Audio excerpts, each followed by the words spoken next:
Missouri was the first state to create an Office of Homeland Security in the weeks following 9/11. We spoke with then Governor Bob Holden to uncover how Missouri state security has evolved since the attacks. ABC 17's Molly Staunoga reports.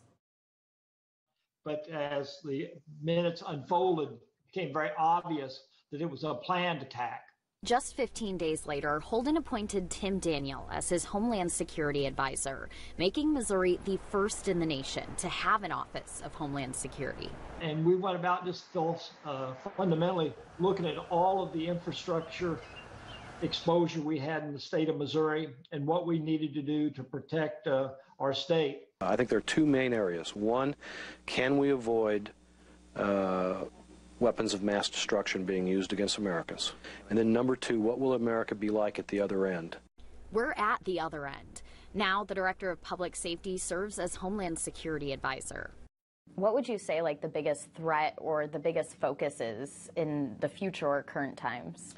Again, it's sustaining those capabilities that we've built and continuing to improve as well. You know, one of the biggest biggest threats is funding. When Homeland Security moved to the Department of Public Safety in 2005, it got nearly $47 million.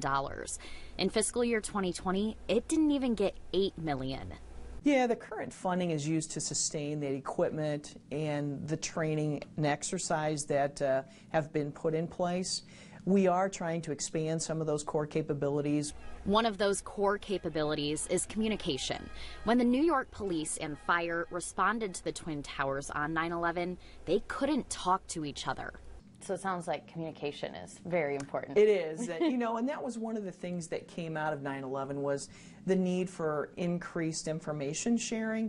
For example, it's probably been a month ago that we had a shooting down at Lake of the Ozarks that involved two motorcycle gangs. When that occurred, there was a lot of information shared throughout the state on what might be happening in the days that followed or what might occur at the funeral services for the person that was killed. Since the attack, Missouri has spent more than $100 million to enhance communication networks. The key will be how you come out of it.